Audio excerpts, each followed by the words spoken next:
I started recording just a second ago here. Very We're good. going to edit this. I mean, we'll cut out the embarrassing bits if there are any. I'm sure there won't be. But Fine. again, thanks again for joining. And yeah, you on Pleasure. your mobile network, you are crystal clear, and I can hear you really Very well. good.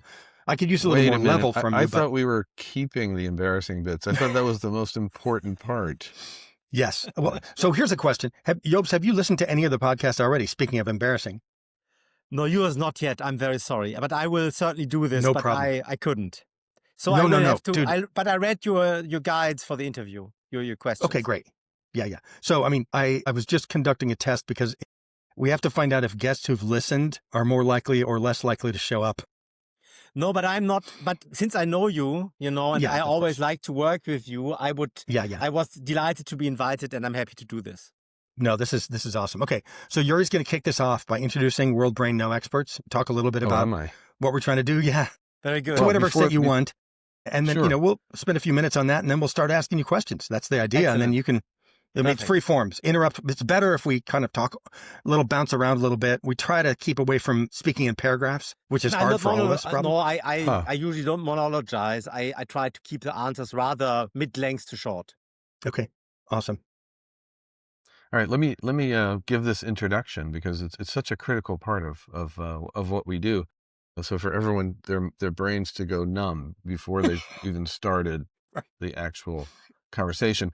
So welcome to World Brain No Experts. In 1938, as the world teetered on the brink of total war, the novelist H.G. Wells published a collection of essays entitled World Brain, arguing that if provided with a global encyclopedia delivered through miraculous new technology called microfilm, humanity would soon exist in a permanent state of peace. Taking H.G. Wells's essay collection as a departure point, this podcast is a general interest approach to questions arising from advances in AI. Wait, I thought you hated that part. I thought you thought that was boring. Yes, this podcast Don't offers read the a part you wrote. hyperbolic. That's better. Yes. Yeah, here we go. This podcast offers a hyperbolic, poetic, inexpert narrative between two old friends and their guests, all grappling with the screaming arrival of AI, the most rapidly emergent technology of our time. That's what I'm talking What has about. been awakened? Yeah, there we go. But this is my favorite part. What has been awakened? Rough beast, benevolent angel, boring super appliance? When experts try to make any predictions, could we be less wrong about AI than those considered to be experts? Why no experts? Is it possible that there are really any experts on this subject? Could a few relatively smart outsiders be less wrong about AI, what it is, what changes it's going to make in our lives, than the glory-drunk founders and their whorish enablers or the terrifying doomsdayers? This is like my dream come true. I get to actually sound like Matthew as I'm reading. Could we be any less wrong, for that matter, than Wells and his tragically naive proposal for a permanent state of world peace? Finally, can an unstructured discussion between humans meaningfully enrich our understanding of the boundaries between us and what has been created? Okay, So Jobst, that's this is our your cue intro. to respond to that word But salad wait, you just put out. let me just say one more thing Oh, sure. to Matthew before we start. Matthew, why couldn't you have invited like your Uncle Bernie to start this like our discussions? Like you literally invited like the most complex person I've ever encountered on the subject. So Yeah, just saying. Yeah. No, and you're also your face is sometimes cut off and cut in half, which maybe you like. Okay. I don't know. You don't have to be completely It's a symmetrical, little narrow yes, window, but so I'll try to this is- stay still. But I like the fact that we've started with a pretty challenging, dense subject matter expert. So Jobst, respond a little bit to that, to what you think that is and what we're trying to do and how you think it fits into your discussions you've maybe had. So I think that the most interesting of this text that you just read out, Yuri, is the question why it makes sense to talk to experts and what's the difference between experts and non-experts in AI. Now, I think this question comes from a very well-warranted skepticism about the so-called AI experts, because there are many AI engineers who have done fantastic innovation on AI, but who have a completely distorted and naive view of AI, and though they are experts in technology, cannot make very good statements about the technology itself. Like Ray Kurzweil, one of the fathers of the very early era, he was the inventor of optical character recognition. He makes hilariously nonsensical statements about AI, and so. To whom should you really talk? So I think it makes sense to talk to everyone who has something to say about it, but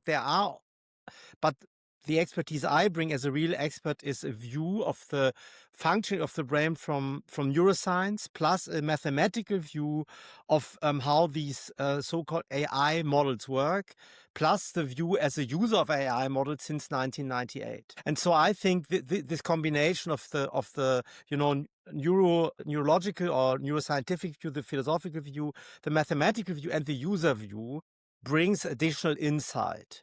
And that's what I think really helps to then inform a dialogue that is pluralistic in the true sense, so that our society can come up with the right answers to this technological evolution.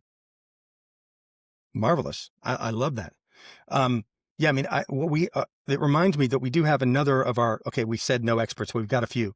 We've got Chris Fregley coming up, who wrote a doorstop of the book, 1,000 pages. It's the longest book in the O'Reilly series that's ever been published. And it's about testing AI infrastructure. So he's a colleague of mine from BEA, which was gobbled by Oracle about 20 years ago. And he's he's really in the trenches, and he can tell us a lot about how AI systems are implemented and how they're being tested. We also have a friend of mine, an old friend of mine, who is going to be going pseudonymously onto this podcast from time to time. He's an expert witness in code and the law, and he's actually protective of his reputation. So he's going to be contributing in a pseudonym, but he understands a lot about the fundamentals of what AI components are at their core, from a code and from a mathematical perspective. So I'm looking forward to that. But I think now, Jobst, that you've sort of agreed to our premise, and I really appreciate the way you framed it. I'd like Yuri to fire away at some of the questions, because he's read a lot more of the material. I've gone through the slide presentation you sent, and I have some notional idea of what your assertions are. And of course, I'm excited because I've always been the skeptic. In fact, when Yuri and I started talking about this a couple of years, like a year ago or so, we were talking about something else. We were actually working on a podcast about cults, and that's going to definitely be a thing at some point soon. But he kept talking about AI, tools that he was using and concepts and stuff. I kept being from the sidelines, not having tried it or had any interest in it. I kept throwing rocks at him from the sidelines, and then I got in the game and started doing research on it. And then we decided that actually there'll probably be interest in an AI podcast, more so maybe at first than a cult one. So anyway, Yuri is loaded for bear. He's ready to ask you questions, and hopefully you guys will have a good hammer and tongs conversation. So let it rip. So thank you, Matthew. So Matthew is sort of right. I love this sort of a challenge. When I got a hold of your book, Why Machines Will Never Rule the World, which you co-authored with Barry Smith. So you can talk a little bit more about your background if you wish, but I found this to be unapproachable. Filled with mathematics that I don't know, filled with physics that I don't know well enough, but with a lot of very, very compelling ideas. And at first, I really thought that you were sort of lockstep with Matthew, which is, this is all just a bunch of bullshit. It's overhyped. Specifically it's the like, AGI claims, right? Well, but no. But the whole business that's not proposition true. and So all the investment stuff too is crazy. Well, hang on, reel back a little bit. Matthew, you've also made a lot of statements about, it's just spewing forth garbage. You try to have a meaningful conversation with it. Of course, we're falling in love with the creativity of AI slop. But so Jobst, the thing that happened then is now it is true that I have a brother who's a theoretical physicist. He's at the University of Texas at Austin. He's in the chaos group. So, and he was actually brought in as the theoretician to work with those experimentalists who were sort of pioneers of chaos theory, and who, for one thing, mapped a predictive model of the great storm of Jupiter. That's one of their most famous early projects. So I do have some access to bouncing ideas of, some of your critique against a real person. But the really helpful thing was to feed your entire book and all of your subsequent statements into an AI, which then explained it to me. What do you use? Notebook LM? And I did Not use your Grok girlfriend, primarily right? Notebook LM. Okay, And good. the great thing about Notebook LM is that you can then engage in a conversation with Notebook LM. It comes up with its summaries and its long analysis, but then you can actually talk to it as So it wait, gives it so to you. what I think you did was you took a critique of AI, of some of the fundamental claims of AI or claims people Yeah. are making about AI, you fed it into an AI, and now we're going to decide whether AI agrees Right.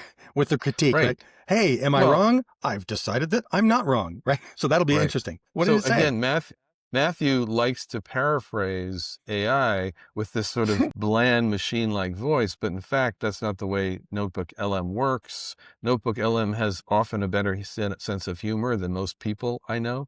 Except for me. And it was really, really good at explaining things like ergodicity and all of the 7 principles that you feel sort of make AI a real AI, meaning independent intelligence that is really not driven by humans, mathematically impossible. So before I start to massacre that, I had sort of 2 basic questions, which is, one is, can you summarize the core of your argument for a lay audience? Yes. Meaning relatively educated. I mean, I Yes. thought it was funny saying that we're reasonably intelligent. I think connected to this work, we're incredibly stupid.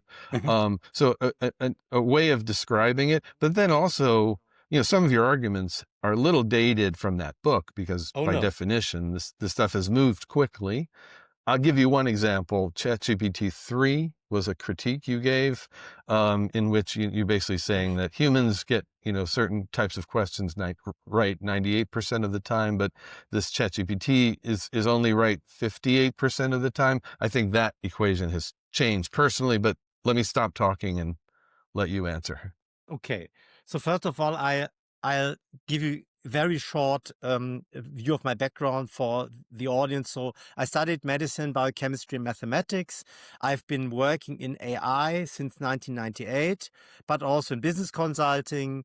And most of my career, I've been applying AI, which has been around much longer than the hype wave we are currently in, to problems in medicine, biochemistry, and pharma research, but also pharma development. So mostly I've tried to basically combine my expertise in biochemistry and medicine with my mathematical expertise. And in some point during that time, I also worked with Matthew on rather a medicine-related problem. So this is my background. And I had an AI engineering company from 2013 to 2023 for 10 years, which at the end failed for complicated reasons. But That was during Cognitech, right? that was Cognitech. And during that time, customers asked me why I don't build chatbots. That was in 2015. And I told them because I think they won't create much economic benefit ultimately outside advertising or other areas where precision doesn't matter so much. And basically, they kept on asking, and then I wrote this book, which now has a second edition, which came out. I don't know whether you saw. We were quoting from the second or the first edition, but the second edition came out in May 2025. Now, this is just to contextualize it a bit. Now, we will get back to the economic impact. I think my 10-year-old prediction about lack of economic impact outside advertising is still roughly correct. But we'll get back to this, I hope, because it's a very important question. What's the economic impact of AI? But before that, let me summarize the main argument of the book for lay people. So the main argument is rather simple. Systems are complex systems in the sense of thermodynamics, which means that they have certain properties that make it impossible to create holistic models of their primary properties. So they have some properties that are not primary. Like the sun, for example, is a complex system.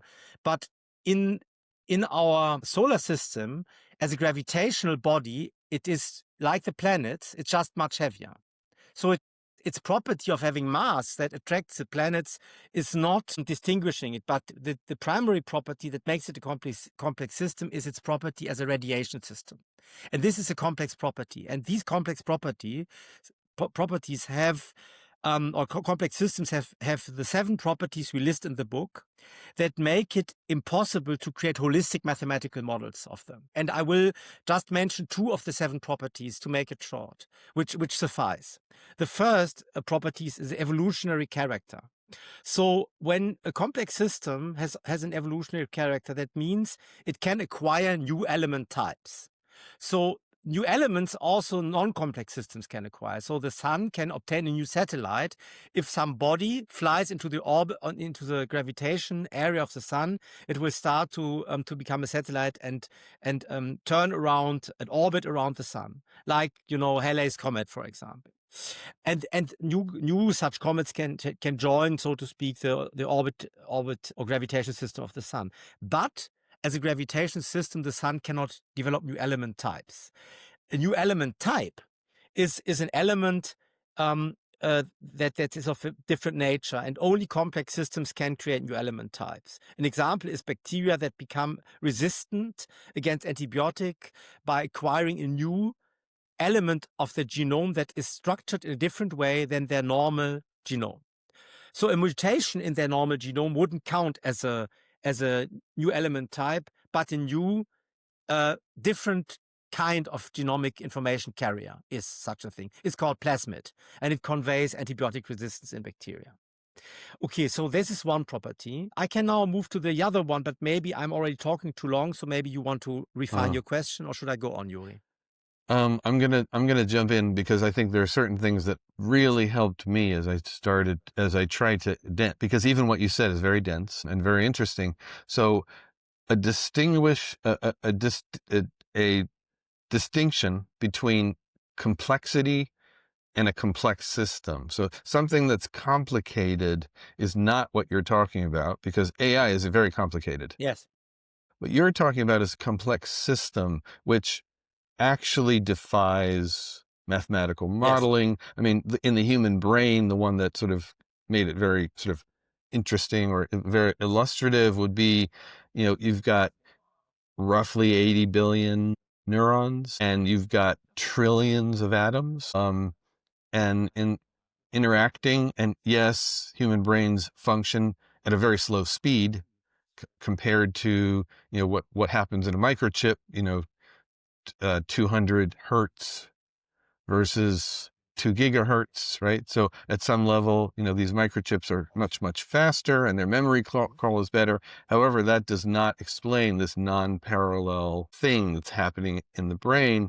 And I think the other part that really helped me a lot was, this idea of, I'm going to use the word, that human thought or human intelligence, or not even just human, but intelligence, biological intelligence, is non-ergodic, meaning it's like a story that's being written, and every chapter that you read in the story changes the story as you go, as opposed to a fixed logic system, which is by nature not changing over time. And the moment you train an AI system, and therefore on something like a language, it's already a fixed system that is out of date the moment you train the system. That's only partial point. So the more important point is the following. The non-ergodicity of complex system is indeed the most important property that is needed to understand why we cannot create good mathematical models of them. So non-ergodicity means that all the process that is running in a complex system is creating outcomes that are never the same. So that are totally irregular. So a good example is in your background, I'm seeing the wind blowing through a palm tree. This is a non-ergodic pattern because at the micro level, the turbulences created by the wind in the leaves of the palm tree are irregular. Now it looks like some regularity, they are moving around all the time, but at the micro level, it's always different. And this is even worse with waves. Tide waves arriving at the ocean. They're never, if you make a movie of them at the micro state, so at the level of these molecules, there's no regularity. And this is very important. Complex processes have non-ergodic processes which don't create distributions from which you can sample. So you can sample, let's look at the regularity created by complex system, which is the LA traffic. right? There's a lot of traffic on Monday morning and on every weekday morning and in the afternoon, but there's less traffic on Saturday and even less on Sunday morning. And then you have other regularities besides the weekends like Christmas and Thanksgiving and so on. And these regularities have to do with cultural habits, and you can measure them. And then if you sample long enough, you can use this to create a traffic management system and so on. So this is an example for not a perfectly ergodic system, but a system that you can approximate as being ergodic, right? It has likelihoods that are repetitive. It has distributions that you can manage. But a complex system always creates unexpected new distributions of events. And if you sample even forever, this will not allow you to predict the next item. For example, this conversation already now is totally different from what I expected. And so is every human conversation. Even if you go to the baker and have a very trivial conversation, the baker can come up, like mine told me that his wife is now suffering from Alzheimer. Suddenly he told me this, and I wasn't expecting this. And then he said, "What do you say to this as a doctor?" And he asked me, and I wasn't prepared. And this is totally normal for human beings. So, but there are many other examples. But the bottom line is that complex systems create patterns from which you can sample from these patterns. And if you do this, you capture the regular parts, like the grammar of language or the morphology of language can be sampled rather well by AI, by sampling from the entire body of language that is published on the World Wide Web. But the irregularity, which is the semantics and the pragmatics of the language, is not possible to sample because it's so irregular. Therefore, the models are rather good at creating grammatically correct language, so they also have weaknesses in that area, but they are completely incapable of understanding anything. And even if they give a different impression. And so this is because of this non-ergodicity. And this is the strongest possible argument against the feasibility of AI that exists. I wanted to jump to a little bit more like 50,000 feet level, because Matthew earlier mentioned hype cycle. And honestly, I went through a hype cycle with your book. And by the way, I really enjoyed it. It's been a fantastic experience for me. As I mentioned, I first said, yeah, he's just poking holes in this. That was sort of my naive moment. And I'm like, I'm going to talk to Jobst and I'm going to come up with a gotcha. Like, I know a little bit about quantum physics, and I'm going to tell him quantum physics is mathematical in nature. So therefore you're wrong, completely wrong. And so then I went a much longer stretch with, wow, there is a lot here. Not only is there a lot here, but every source I can find says this is a very, very substantial critique that cannot be discounted or discarded in any way. And at some point or other, and this is sort of the crux of my question back to you, I did start to feel that in some ways your book is a palliative. And I'm wondering how you feel about the dangers of AI, because by the time I was done with reading the book and the research, I really felt that you actually were not criticizing that, because I think that you're willing to go quite far in terms of what you say AI can do. And you probably know a lot more about what it really can do and what it really might do in the future than most people. Yes. And that a lot of that might be considered still very, very dangerous. It is. So I'm wondering what you say about that. Okay, so this is a very, very important question. So the reason why we did not put the warnings of the dangers of AI into the book is that we didn't want to make the book political, or we wanted it to be mostly a theory of science book showing the absolute limits of a certain part of mathematics when applied to human cognition. And there are two chapters in the book that are a bit of an exception, the penultimate and the last chapter. The penultimate chapter is about transhumanism. And it actually says that transhumanism is very dangerous, right? And it's very strongly arguing against transhumanism. And so, for example, to give you an example that is politically deemed as being incorrect nowadays, is I think that the COVID vaccination campaign was an expression of transhumanism. Okay, expression of what? Transhumanism. The belief that you can use technology to arbitrarily manipulate the human body and the human mind. And then but I don't think we say this in the book for the reasons I just mentioned. And then the chapter 13 is more about the opportunities of AI and less about the dangers. Now we are currently, Barry and I are writing a new book because one of the publishers convinced us to write a book for lay people. And in this book, we have two or three chapters about the dangers of AI, and I can give you a preview if you're interested. So I am definitely interested. Yes. I see the following. So what can AI do? We have to start with this. So AI can capture all the regularities in every data set you can imagine. These can be astronomic data, can be data from protein biochemistry, can be data from language. Everywhere you have big amounts of data and there are regularities in these data, if you're clever and have enough time and computation power, you can find the regularity. And that creates a lot of possibilities for abuse as well. So let's go through the main ones I see. The biggest one are weapons built with AI. So you know that we have banned ABC weapons. Based on the first, we banned bacterial and chemical weapons right after World War I because they caused so much damage. And then didn't use them, right? So the evil Hitler didn't use them, and neither did the Allied forces fighting Hitler. Neither did Stalin use them, right? So they were not used in World War II. Then the Americans were the only ones using weapons of mass destruction against civilians, which they did in Japan. And after that, very soon it was agreed that atomic weapons should not be used, but should only kept for deterrence. And so with AI weapons, I see similar dangers because if you equip weapon systems with AI, now for defense systems, it's not so dangerous because they just reduce the deterrence levels of the adversary. But for attack weapons, for offensive weapons, they can be terrible. You can wipe out. So already today, you could place sleeper drones in a town, and in the morning when people wake up and walk on the streets, the sleeper drones would kill everybody moving there. They could. Sure. This would be possible today.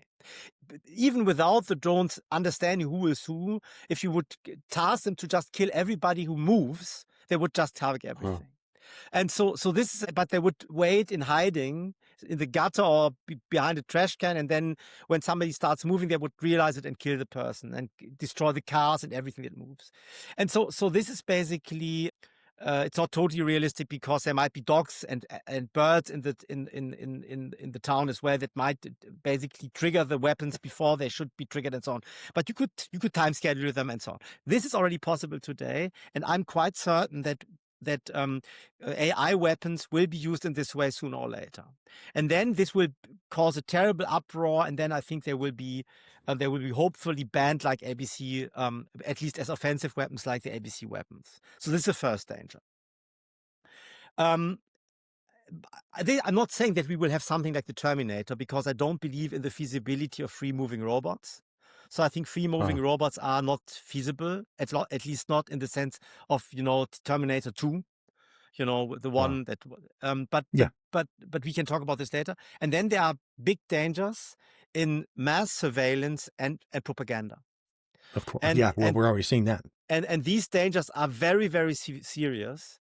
And they have to do also with the culture, with the education system, and with basically mind control.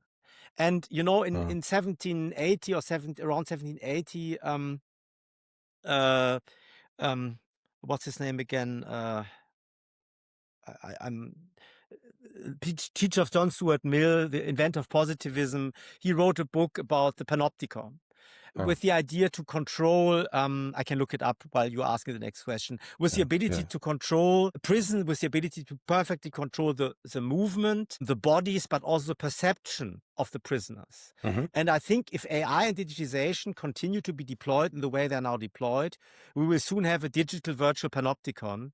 Bentham was his name, Jerry Bentham, in the way Bentham figured it out. And so this is a huge danger, and we can talk more about the details if you want. Now my head is going in many directions, but I wanted to add, I didn't want to lose this question, which is, so I did manage to encounter at least interesting points where I could find counter arguments, right? So I think one of the biggest counter arguments that I found with regard to your work was what they're looking for is perfection. And if I'm misstating this, you can correct me. But because I'm sure you've heard this, right? Is what they're looking for is an actual full mathematical model, but no one's trying to do that. What AI does is an approximation of thought, and lots of examples can be given. So with regard to other technologies, for example, flight, right? You cannot reproduce a biologically flying device. However, Animal. you can certainly create not only something that flies, but something that could take every bird and transport it, and you could take those birds and you could shoot them into space and do all sorts of incredible things. So technologies that can go way beyond. And since we're not talking about flight, because that is just a machine, we're now talking about intelligence. For all intents and purposes, and especially for like 99% of all humans, it's already, right this moment, gone way past what humans can do in terms of knowledge and thought, and it can come very, very, very close to interactions that humans will find indistinguishable. Now, Matthew and I have argued a lot about this because he's accusing me of saying, yeah, but it's just pretending. And what I'm saying is, no, people are actually machines. People are machines with code in them, and they're also much less original than they think they are, and they're much less autonomous than they think they are. Okay, so let's let me stop there. interrupt you now. Okay, so in my view, you made some big mistakes. So you are right that the convincing emulation of human thought would be, I would then say, we have AI or AGI, right? So if one could If really that's the emulate, standard. if one could really emulate human thought to a good approximation, I would say we're done. We have AI.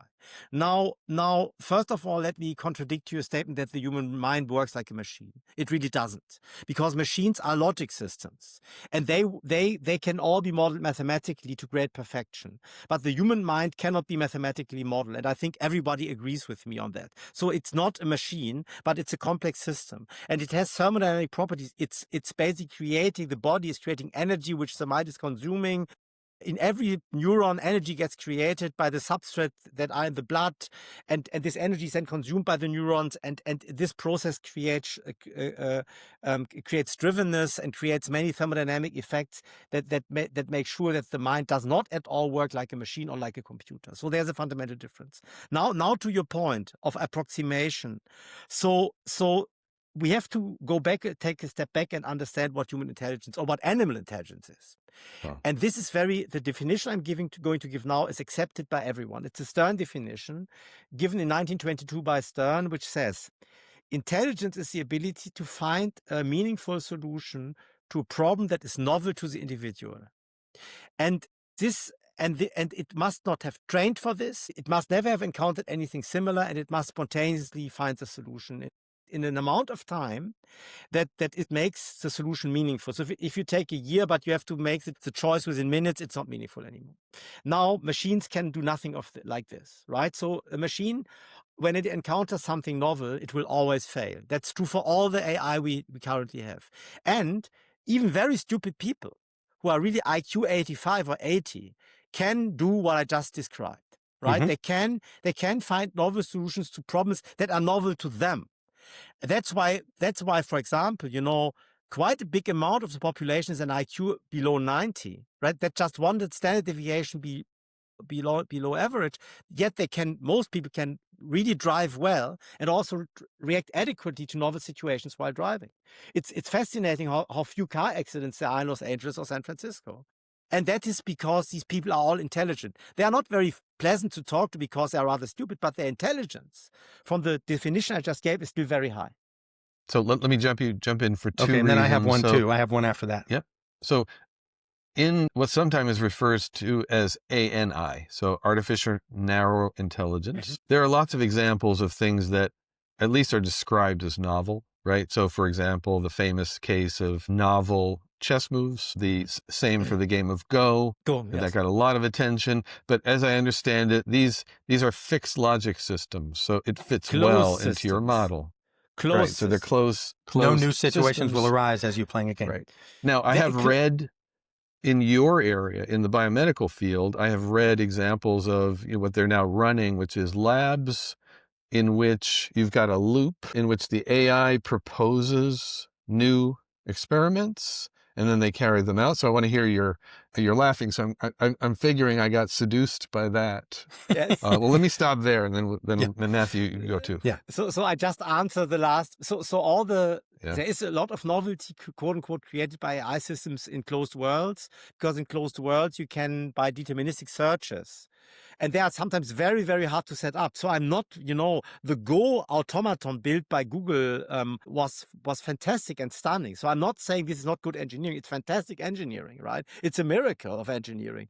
But basically, it's a closed system, and in a closed system, AI is always superior to humans, right? Because a machine in a closed system is superior. And talking about flight, what we do with flying machines is that we approximate the flight as a closed system problem, and then we can of course beat natural systems. So that's always the case. I would never contradict this, but the problem is in open systems where you have non-ergodic effects, then the machines fail because there is no mathematical solution to the non-ergodicity problem. However, that doesn't mean that AI can't do a lot of things, but it's just not going to properly think. And now to a biological example. So I've built such a lab myself over the last 2 years and run it for a while. Then I stopped working there for other reasons. But basically, I built such a system for cancer research. And it's very interesting to what extent it works. It works with regularities. So when you have for example, you want to find a new drug for a protein that binds to the protein and inhibits it, right? That's a typical biomedical research activity. Now, if this protein is like a lot of proteins against which cancer drugs have been made successfully, the loop works well and it actually accelerates your research massively. So you can go from target identification to lead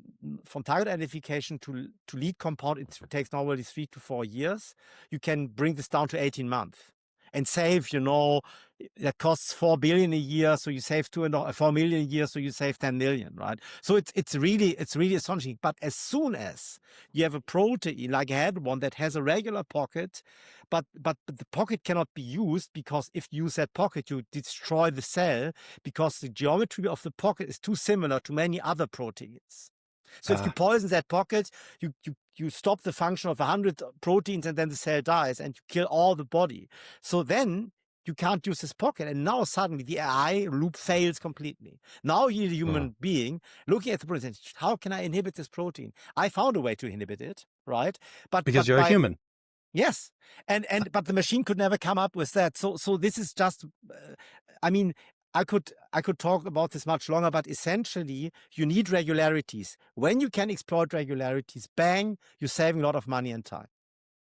Okay, this is great. Thank you for that explanation, and I'm hoping we can put that a little bit of a note in the show notes at some point. So maybe you could drop it into the Google Doc I've shared, some reference to that, maybe some work you published or something on that particular question.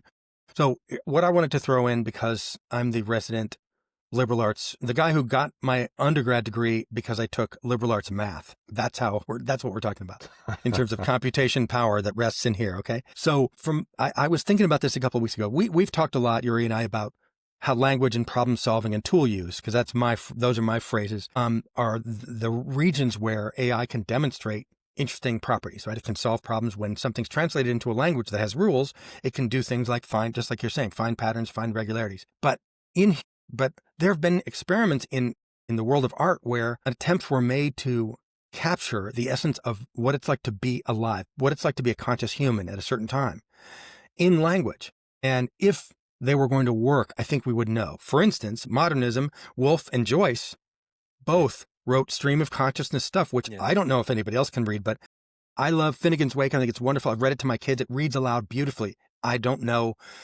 if there's I don't know how many films are going to be made of that story. And same for To the Lighthouse. I made it through that book. I consider myself proud to have made it through that book. I felt like it was a punishing piece of prose, but the intent was to use the thread that's coming through the chitivati, if you want to use the Sanskrit term, probably improperly, the mental chatter to explain what is it like to be a person. And my point is simply that is, I describe it as steam rising off a bowl. That whatever your mind is talking about, it's that explainer that never stops talking in your mind, right? You wake up and it's talking to you.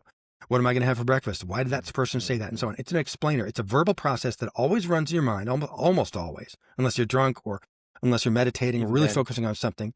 But that mental explainer is only a tiny bit. I describe it as the steam rising off the bowl. It's not what's in the bowl. So I wanted to mention that because I feel like that's an analog to some of the things some of the limitations you're talking about with regard to AI. So philosophically speaking, what you're referring to is the act center, as Scheler called it. The act center of the person, right? And it's acting all the time, even when you're drunk, even when you sleep. Max Scheler, he was a philosopher working around the turn of the last of the century, around 1900. And he had this theory of the person and the act center that creates a stream of consciousness. And it's interesting because he and Husserl came up with his ideas as philosophers at the same moment Virginia Woolf and James Joyce did it from a literary perspective. But they described it philosophically. It's called phenomenology. And this is what you're describing. And what is interesting is that from a perspective of physics, the steam that comes off the bowl that you're describing is the emanation from the complex systems. So the language and the thoughts emanating from the complex systems. But of course, I'm a materialist, at least as a scientist, I'm a materialist. So I believe that there's a physical process we call consciousness running and creating all of this. We don't know how it works at all, but it's creating it. And it is creating a non-ergodic pattern. And I think that's what you try to describe. And that's absolutely true. And this is also the reason why I disagree with you, Yuri, when you say that you think AI can be convincing. Now, let's imagine we would have here an AI listening in and also contributing to the conversation. It would completely fail, right? It could say things, but it would sound hollow and cliche laden and just, it could not at all appreciate our facial expressions. In fact, we did one time a couple of weeks ago bring Yuri's Grok girlfriend in. Yeah. And what my impression was, and I said this to it, whatever, that it sounded a little bit, it was snotty and kind of snide, and it was making these little quips. Yeah. And I said, you sound sort of like you're trying to impersonate an article from Wired magazine in 1993. That's pretty much what it sounded like. It was embarrassing. Right. And let me jump in there because I think Matthew's full of shit, completely full of shit. Oh, wait, I was right when I said that. That's exactly what your friend sounded like. And you then repeated that. And Jobst, I would disagree strongly with you only because I have not only everything that you could certainly tell me that every question I just asked you was foolish and useless, but I think I captured at least some parts of your argument with reasonable authority. And all of that was not only done by reading summaries and having it explain vocabulary and formulas and things that it would know, right? That it's good at knowing, but also once I fed your book into the system, there's a feature in Notebook LM which allows you to raise your hand in the middle of their discussion because it creates a podcast about your book.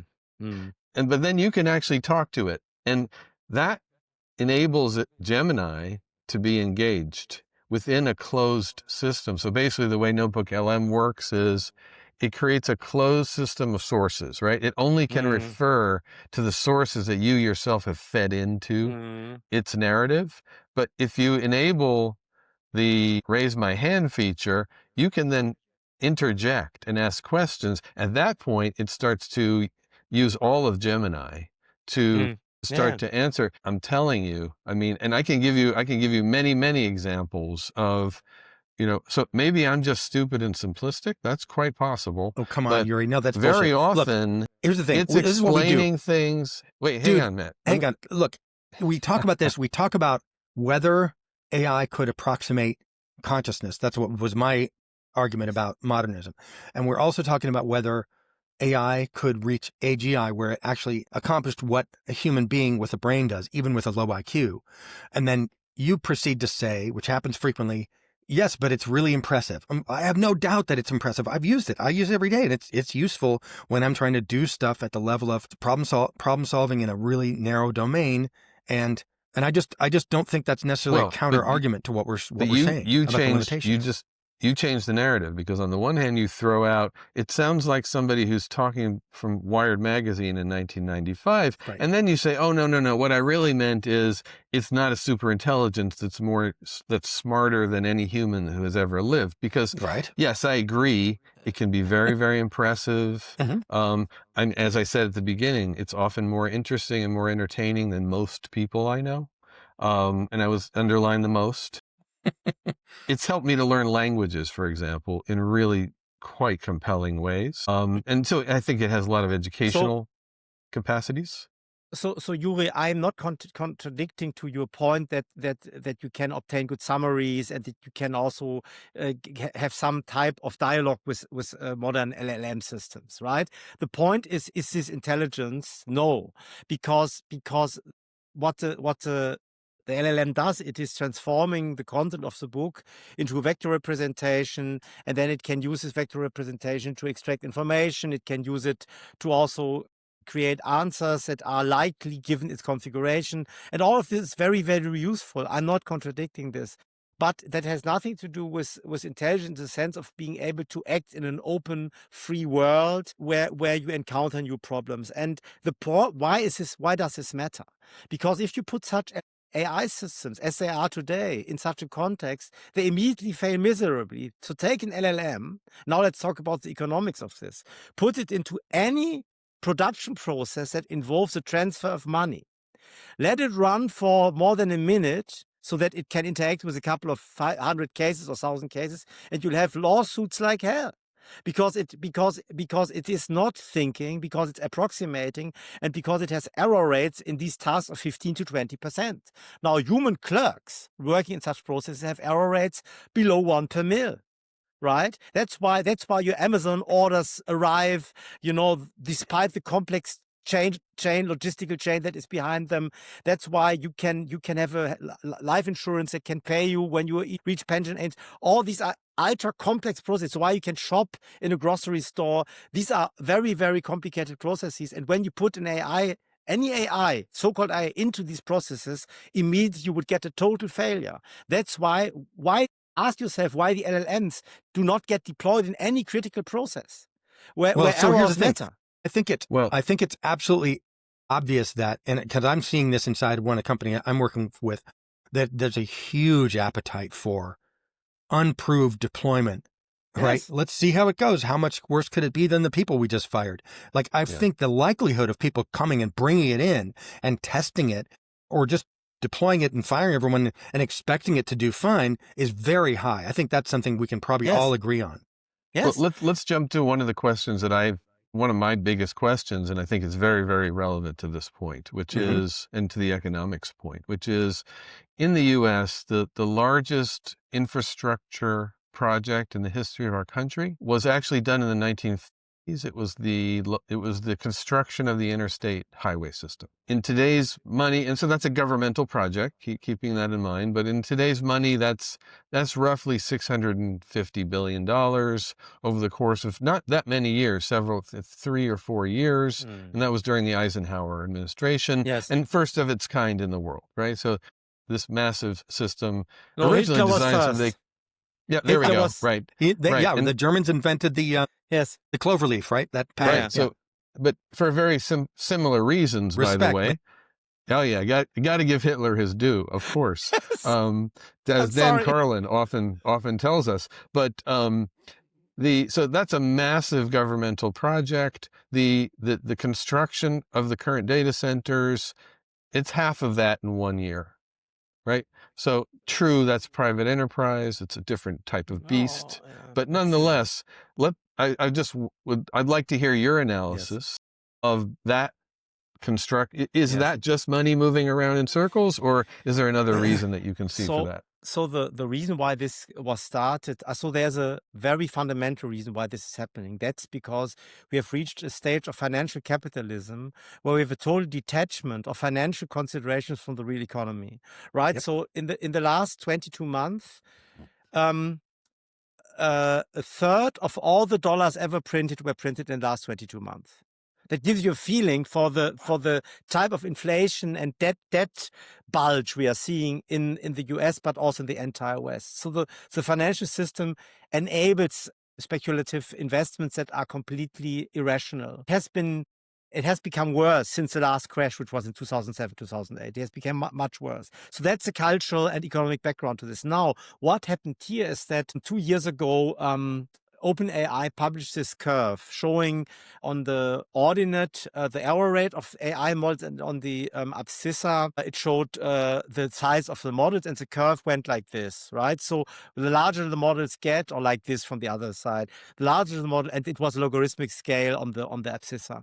So that's the x-axis, and the ordinate is a y-axis. And so that people saw this graph, and they said, oh, great. So that means that when we keep on making the models bigger, we reach AGI. And then we can automate clerical work. Right. And we can basically have a productivity increment which is bigger than electrification, right? Electrification and the auto engine were the two, and also the fertility. These were the three big drivers of industrialization and rationalization towards the turn of the century, 1900. And so they thought, okay, now if that's true, if we have real AGI that we can put everywhere where human beings are working, then we have a productivity gain that justifies all the expenses. They didn't understand that this curve just tells them that bigger models can reduce error rates. By the way, the curve is now broken. Now bigger models don't reduce the error rates anymore, and I could explain why. Technically, that's the case. But even if they would bring it down to zero, it would just mean that we can build models that can approximate large distributions super well. But being able to approximate a large distribution super well doesn't mean at all that you get AGI. But people equated the ability to reduce the error rate with the ability to get AGI, because they don't understand thermodynamics. But if you understand thermodynamics, you see that you cannot, that intelligent actions can't be emulated by these type of models, and then the whole investment is a misinvestment. And so, are the Russians doing this? No. Are the Chinese doing this? Only to the extent they need it for mass surveillance. Right? So these economies are healthier than ours. They're not so crazily financialized, and they are not making this mistake. Right? So, and we are basically harming ourselves by the biggest misinvestment in human history, because the people driving this, these are business school diploma people and engineers who don't understand enough mathematics. Right, and don't understand physics. They together create this bubble, and it's the biggest misinvestment, and it's ruining the West. That's what's going on. I was about to say, you meant the sort of the Western, what used to be the Western democracies, right? And the Western capitalist economies, yes. not just the U.S. No, Europe as well. Right. So there's two Australia things about and that. Japan to some extent. Right. So there's two things about that I want to throw in. One of them is, and so that feeds to the question of, is this a mass delusion? And I believe at the level of finance and investment, it is. I can personally attest that there's it's a cult. It's a totally cultic devotion. And back to our cults. Yes. There is a cultic devotion to the idea that you will finally be able to fire everybody and let the machines do all the important stuff.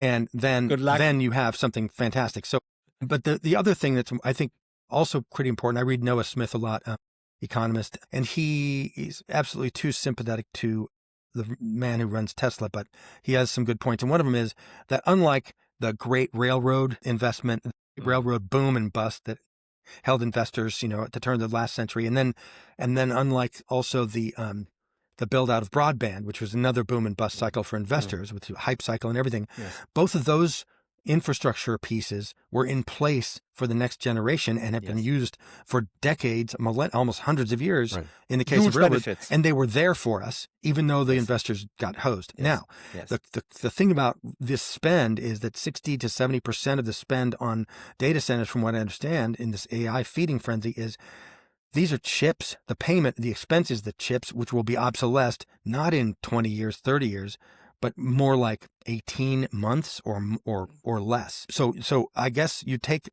Generation X AGI chip, or AI chip that was built in this big boom, and you put it on a car afterward. You down market it because the next generation you have to buy. So what we're building is, I'm suggesting, is not necessarily going to provide value over time in the way that, even on a bullish case of, we have to do this, it makes sense.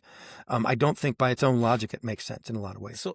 So right now we are basically not getting return on investment on these LLM and the other AI models, because I just analyzed for the new book, I just analyzed again the latest state of the art in world understanding and robotics, which are crucial fields of automation, right? And Microsoft built a fantastic model half a year ago called Magma. Mathematically, it's absolutely beautiful. The engineering is great. I'm not, I'm using these models. I've developed some of them myself, not the very big ones, but smaller ones, but I'm really hands-on person working with this, right? And I'm totally able to appreciate the elegance and all of this. But let's look at how this model performs. So to buy a simple one item, to select one item at Amazon, to put it into this basket and then to pay for it, it fails in 40% of the attempts. One item, right? So when you try to automate the user interface with this world model, right, then this model costs certainly several billions to build, to compute, right, in computing time, CPU usage time. Then you have two small blocks, made of wood, and you have a robotic arm, and you tell the arm it should now put one block on top of each other. Guess in how many percent the robotic arm succeeds? Percent. It's a task every 15-month-old normal child can perform, right? So I mean, chimps if can you do go it. And then they say we've beaten the benchmark. Yes, they have, but what benchmark is that? So basically, all of this is just a total cultic frenzy, detached from the reality of the workplace, what is needed to automate jobs. And I'm doing it, right? So I have now 2 customers where, as a consultant, I'm automating human work. It's possible, but it's very hard. And certainly, it's always a mix of many different approaches where AI, in the narrow sense, is one component among many. But so are you saying then that AI, as it appears and as it's being used and developed in the real world, may not qualify as a general purpose technology in the way that people are describing it? Because people are saying it's like internal combustion, or it's like fossil fuels. It's like a huge thing that will be plugged into everything. But what you're describing doesn't sound like it can be applied as like this is a motor, and we build the thing that the transmission and all the other parts to it around that motor. I'm not saying this. Since the 17th century, we have mathematical physics. And since then, we have mathematics at the core of engineering. And basically, this is just an extension of mathematics. And this is the most important thing, maybe besides non-ergodicity, I'm going to say now today. The thing it does, it allows you to create implicit mathematical models. Whereas all the mathematical models we had before AI became big were always explicit. So mathematician was looking at the patterns, or physicist was writing down a differential equation modeling this pattern. And now we can actually take the data and let the machine create the equation. That's a huge advantage. So it's a truly universal tool. The art consists of the following.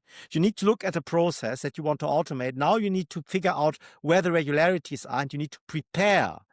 From the process, you need to extract the data that contain the regularity. You need to prepare them a certain way, feed them into an AI, extract the pattern, and then put the pattern into the process. That's possible. It's even possible if the process is as when you encounter it, it can be even dataless, because the data don't get stored. Human beings are just saying something to someone on the phone. Now we can start recording this, and you can create models of this, and then you can automate bit by bit. And that's what I'm doing for one of my customers, where I'm automating the choice of the best physician for a patient who tells his problems on the phone to another physician who has the task of selecting the best physician. And so it works, but you have to be very much aware of the limitations, because once you automate, you have to have an error rate that is below the human error rate or at the human error rate. But usually that means you have to know the human error rate for any task. Yes, you have to know it, and so on. Right. It's interesting. I think a lot of the arguments that Matthew and I have been based on this idea of me actually taking the position of AI can do more, Matthew taking the position AI can do less. But I think constantly I'm misinterpreted, because what I'm really looking for is a reason not to be extremely terrified.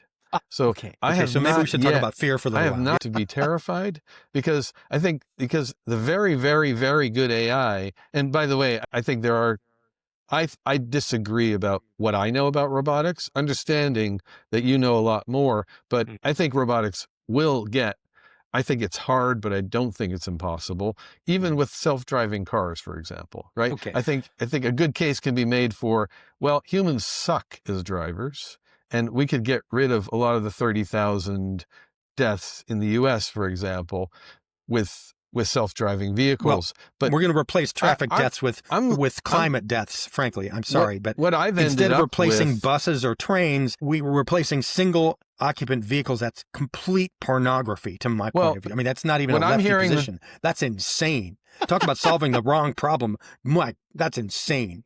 It really is. But I think the two of you and lots of other people as well, your response is fundamentally emotional, which is No. the I have no catastrophes will be types of catastrophes that I'm not comfortable with, rather than ones that I'm familiar with. Okay. So I mean, I see a lot of catastrophes coming, and AI is going to be involved in them. So let me make the point why. Very important question you ask. What is the aspect we should be scared about, and what shouldn't we be scared about? So we shouldn't be scared about AI taking all the human jobs, right? That's not an issue. So AI will contribute to automation, but it's a long way to go. And at the moment, the impact on productivity is still negative. Right. So AI is not yet. So in software engineering, for example, companies who consequently use AI for coding, they make the life cycle of software engineering more expensive right now. Okay. I could explain why, but at the moment it's still, but it can become slowly, can increase productivity. But what happens, economics is not a zero-sum game, but with growth, we can still get new jobs and different jobs, and as it happened in the last 200 years, right? I mean, and so we don't have to worry about, no, that's certain. So we don't have to be worried about humans being replaced, because you can always find activities. 200 years ago, 95% of the population had to work as peasants. Now it's only 5 or 4%, right? Because now they don't sweat anymore. It's not a physical work anymore, or only to very little extent. And now the population can do different things, right? And so this will just continue. So that's not to worry about. But there is a worry. And also what's not to worry about, that machines will become super intelligent, take over and rule us. That's just insane. And that's insane for the following reason. Not only can't we model intelligence, but we cannot model consciousness. We cannot model the will. We cannot model emotions. And machines, they just don't have a person. And they lack all this. Also, intelligent is actually a capability that happens in context. So to act intelligently in a social context, it's out of question that machines can't do it. So they will not rule us. And now, what do we have to be scared of? AI weapons, AI mass surveillance, and abuse of power by utilizing digitization and AI. And this is extremely worrying. And a huge, and this is happening in the entire Northern Hemisphere, not only in China and Russia, but look at Britain. Britain has now 4,000 imprisoned people for thought crime, right? And I mean, these people often said disgusting things on Twitter, right? I would anti-Semitic and racist and everything, and pro-Russian and everything we dislike. Nevertheless, they shouldn't be imprisoned for this, right? And they're called political prisoners. Yeah. And how do they get imprisoned? Well, they make silly posts on X or on any other social media platform. Then an AI is filtering these and giving them to the trusted flagger NGOs. That's in Europe, but Britain has a similar system. And then these actually file complaints against them to the district attorneys, and then they get into the legal system and they get imprisoned. And this is their AI is already crucial for this type of political suppression, and the West is using it, right? And Germany is also using it, and it's terrifying. It will get more and more, and the more we rely on digitization and make everything digital, the more this network will become denser and more threatening, and the more we get into this Orwellian state of affairs we are already approaching, also culturally.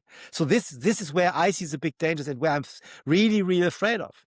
And it's not that I'm reacting emotionally. I mean, I'm a level-headed, cool scientist, but it is really, really a problem, And so there are big dangers. So what does anybody do about that? And the reason I ask that is because when you consider, I've described to Yuri that America, at least, and the West, is facing a Scylla and a Charybdis, and two terrifying monsters. And one of them is AI, because it's unknowable, constantly changing, and all kinds of weird energies being sucked up to it. And the other one is, of course, the person who sits at the head of our government, always changing, always unpredictable, right? Always changing, moving around and casting off using predictability. AI to write his script. He could be using anything. I mean, but it's obviously there's a bunch of hands in the puppet there, and plus his just crazy personality. So it can be extremely when you look at this stuff, it can hornswoggle you. It can make you limp and go limp like a protester and just look at it and go, I don't know what to think. It can make you frozen, right? That's a typical trauma response that a group of people can have, where you're just like a turkey in the rain. You look up and you drown because you don't know to close your beak, right?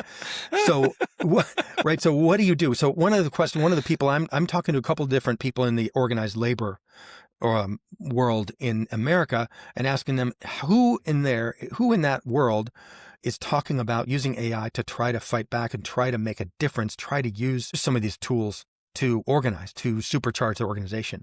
So let's talk about any ideas you've ever had or encountered, Jobst, about what to do about those three pretty tangible fears. Yeah, so first of all, Immanuel Kant, the famous Enlightenment philosopher, said that enlightenment is the extraction of the individual of its own self-inflicted mental immaturity. This is a very, very dense and important phrase to think of. So Kant can you repeat it? Yes. I want to hear that one more time. Enlightenment is a self-extraction of the individual from his or her self-inflicted mental immaturity. So Kant says most people are mentally immature. They're governed by emotions. They are foolish, not stupid, but foolish in the sense that they let their emotions rule over their intellect. They don't have enough knowledge to cope with the world. So enlightenment means that we stop being emotional, that we learn new things, and that we can give rational and clear answers, that we extract ourselves from this immaturity. And I think that this is what we have to do. And this is basically, I'm spending 1/3 of my time writing books and papers and to do just that, right? And this is why I'm giving this interview, because I want to let people to become rational and to get out of this immaturity, to become mature and adult with regard to those questions. Now, to very briefly answer with regard to AI, what you have to do is organize protest against the aspects of AI that are really dangerous and harmful. Form a peace initiative to get a regulation to ban AI as offensive weapon. Form citizens' initiatives to reduce or ban mass surveillance with AI. Get public regulation of AI as a tool of propaganda, and so on and so on. There are many, many things we as citizens can do to counter the threats from AI. And it's the same like protesting against the usage of toxic fertilizers. Or in agriculture, it's just there are many areas of technology that are dangerous and where citizens have achieved a lot over the last. Look at RFK Jr. RFK Jr. has spent his life as an attorney fighting against certain or trying to establish regulations to protect citizens from being poisoned by agricultural toxic pesticides and so on. So that's he's the kind of Erin Brockovich like, right? You know the movie with totally. I've seen it recently. And this is what you need to do. So what Mahatma Gandhi said, get organized. Before you go, but you know what happened to RFK Jr., right? Some brainworm. There's a pipeline between the sort of, I call it the strip mall yoga to QAnon to MAGA pipeline. Yeah, but I'm talking about RFK before he joined the U.S. government. Understood. Right? About his history as a real advocate of people who are suffering from being poisoned and so on, right? But what about his other advocacy, which is people being poisoned by chemicals used to preserve vaccines, and then just connections between vaccination and autism? Do you have a similar feeling about that? I have a very differentiated scientific opinion about vaccines, which I could explain now, but I don't know whether it's the right moment, right? But to make a long story short, I think he's correct on mRNA, and I'm against mRNA-based vaccination, but I'm very much pro-classical vaccination methods. I think they are a great way of doing primary prevention. I think he's wrong about the classical vaccinations, but he's right on mRNA. Now, but I could, giving the reasons for this is complicated and takes a long time. It's not the right place to do this. We had to do a separate interview. No, but we'll do that. Well, I hope you'll want to do another one of these with us. I'm enjoying it. The point here is, so to protect yourself, and then let's also address this really mad president you have, right? And actually in the first term, I think he was much less mad than now. I think he's become much worse. So in the first term, from a European perspective, he was rather, quote unquote, okay. I never shared in this hype. I thought he was disgusting as a person, but as a president, he was acting like, in the tradition of American presidents, protecting American interests. And I didn't see a big difference between taking the cultural stuff aside between him and, for example, Clinton or Obama. But now I also see that he's very dangerous and harming America. And what can you do about it? I mean, the only thing is active protest and passive resistance, and trying to convince other citizens and building up an alternative. Now, the woman, the candidate set up against him, she was not a good alternative, right? The Democrats were incapable of putting in somebody. No, there was a major fumble there. Yeah. Yeah. And so, this is, but the problem is much deeper than Donald Trump. The problem is absolutely. that we have a fundamental problem with the democratic will formation in Western democracies. And my fear, to get back to AI, is that AI is going to be abused as a legitimate means of power. That there is no legitimacy in the way that AI is being used in China and Russia, but that we are getting closer and closer to utilizing the same pattern than these autocracies are doing. And this is what I'm afraid of. And I'm afraid that... I have a question. Have you ever heard of Project Infection with K's in it instead of C's? So it was a pre-descent, it was a Soviet propaganda campaign project. And the idea was, and this is before the internet and this is before the Soviet Union imploded, and it was a Kremlin project, and they set a bunch of people to the project of develop, and there's a good piece on this. I think it's available on YouTube. It was a New York Times, NPR kind of thing, where the project was, okay, guys, what's the craziest thing we can make a double-digit percentage of people believe in some small, or maybe in a city in America? And they floated all kinds of strategies. They planted newspaper stories in like Latin American papers that maybe get picked up by small regional dailies in the U.S. A number late of 70s, right? Yeah, I think 70s, 80s. Yeah. And a number of stories came out from this, but the one that the reporting I heard foregrounds is that to this day in the U.S., if you go to a major American city and ask 100 African Americans, black people, whether they think HIV was created in a lab by the U.S. government to eliminate members of minority populations in the U.S., 20% or something about 20% will believe it. And the only reason that I have a different perspective on that, I mean, the main reason is because in this story, that was one of the thought balloons. That was a direct result of Project Infection. And so that was before the internet existed. Yes. And you see, so the internet was one thing, and then AI is another steroid injection for that whole project, right? The African-American community was particularly primed to believe something like that because they have actual real-life examples of things that were done like that. Yep. No, totally. Yes. I mean, but let's take another example. I mean, the letters of indulgency or indulgency letters of the 15th century, right? They were such a project long before even before the printing press. The only way to spread it was a terrible web of lies. It was What is this? Which one are you referring to? The Catholic Church sold letters of indulgence to the European population, to our ancestors, all of us, right? Yep.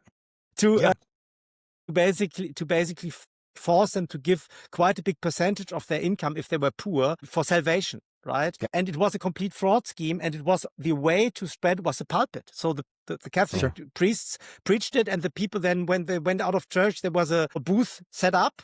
Like in Charlie Brown, the psychiatrist the analyst booth, yes. Yeah. And basically they sold these letters there. It was a total fraud scheme. They built the Vatican with it, right? The Peter's Cathedral they built with it, and so on. And so this has always worked, right?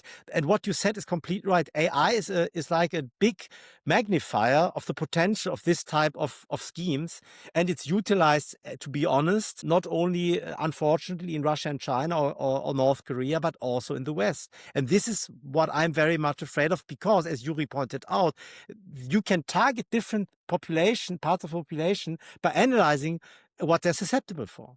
Yes, and that's what they're doing. Trivially easy to anybody who understands people. But I mean, King Leopold's ghost is a great account of what Leopold of Belgium did in the Congo. Man. And it's his mastery of PR is especially interesting because Yes. he sent people down there and they actually came back with a report and they did not adulterate it. They actually talked about what they were about to release, and he understood that his own people were going to report on a lot of the atrocities, at least some of the atrocities that were being conducted there at his behest. And what he did was he created a report. He had it made very bland and legalistic, and he had somebody author it that would water it down, and he released it a day or two beforehand, and he got copies of these things to all the newspapers in Europe, and that way he blunted the impact of this reporting because everyone went, oh, this is boring. So he was really good at it way before any of this stuff. So yeah, there's plenty of instances. And, one of the largest one of the largest genocides in human history that then went largely untold and unknown by most people. But I wanted to go back into, I think where I'm landing with a lot of this, Jobst, is I'm still hoping that you're right in the sense of, you've given some great examples of where AI will fail if you give it the chance. And you've seen it yourself in pragmatic terms. I heard one scenario. So we just talked about magnification, but the other one I think that's important is acceleration and exponential acceleration, right? So I think you can still say that these systems have changed very, very rapidly and the adoption of them has been extremely fast. And I still am left worried that even though you are rational, even though you have a full understanding, the number of people, including a lot of scientists, who have, let's say, adopted this cultic perspective, are going to hand over things like decision-making processes to systems that actually, regardless of whether they're conscious or not, operate at speeds that we can no longer control. I mean, there's already examples of that. So this is a very important point. So let's review what's going to happen if this happens. First of all, we have in the West, and not only the West, globally in our civilization, a slowdown of scientific progress. Many are not aware of this, but in physics, the last huge questions that got answered were answered in the mid-70s, right? So in the mid-70s, the standard model of particle physics was created using quantum field theory.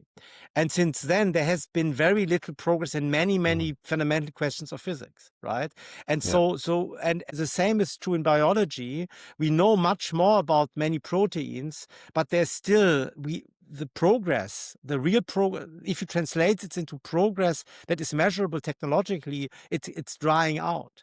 So we have actually not an acceleration of science, but a slowing of science, and the usage of AI doesn't change this. And that has what do you think?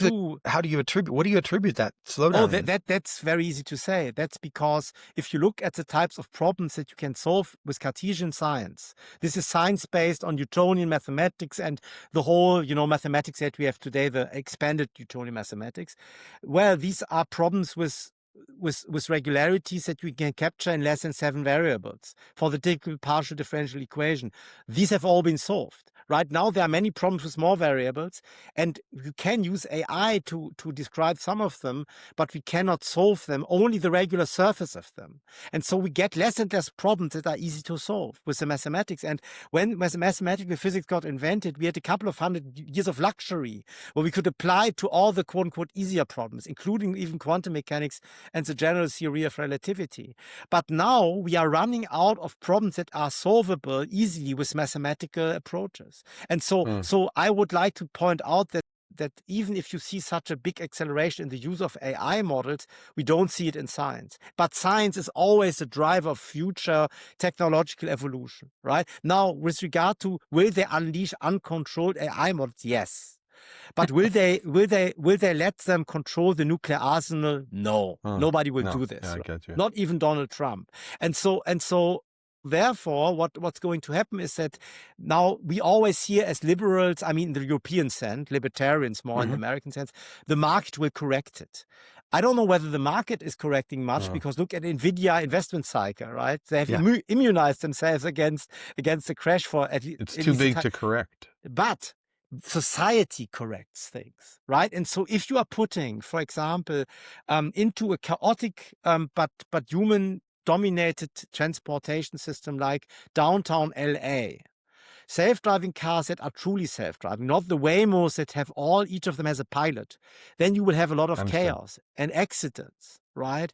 And then people will protest. The same is if you drive, look at the vaccination mandates, right? Even if you were, as an American, convinced that everybody should get vaccinated, the vaccination mandates were the idea of the vaccination mandates was a communist idea, right? Which was really against the grain of the American spirit, the Sure. creed, the American creed. So it failed, right? Because it was against the American creed. So society is setting limits what you can do. And so I think that the people who unleash, quote unquote, AI without thinking of the consequences will be punished by society, either by the market.